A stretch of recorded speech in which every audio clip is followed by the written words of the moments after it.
കവിത പ്രവാസം. രചന സുവർണ നാരായണൻ. ആലാപനം പ്രേമലത പനങ്കാവ്. വീടെന്ന സ്വപ്നം ചിറകു വിരിച്ച് കടൽ കടന്നത് കടങ്ങൾ വീട്ടാൻ. വീടെന്ന സ്വപ്നം ചിറകു വിരിച്ച് കടൽ കടന്നത് കടങ്ങൾ വീട്ടാൻ. മണലാരണ്യത്തിൽ ഒരു കൊച്ചുമുറിയിൽ കിടന്നത് മക്കളെ പോറ്റാൻ.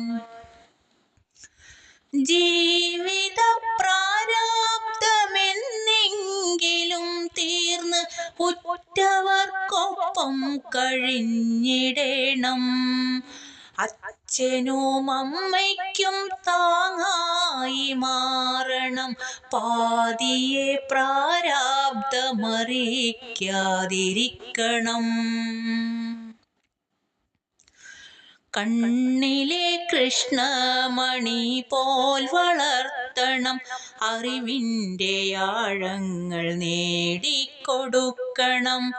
അഭിമാനത്തോടെ ജീവിതം താണ്ടണം. നാട്ടിലൻ വീട്ടിൽ കിടന്നു മരിക്കണം. പലതും സ്വപ്നങ്ങൾ കണ്ടു പറന്നപ്പോൾ ഒരു ദുരന്തം നമുക്കായി കരുതുമെന്നോർത്തില്ല. കണ്ണീർ കടലാകുമെന്നതോർത്തില്ല. ചേതനയറ്റൊരു ദേഹത്തിനായിന്ന് 6 അടി മണ്ണല്ലോ കാത്തിരിപ്പോ. 6 അടി മണ്ണല്ലോ കാത്തിരിപ്പോ.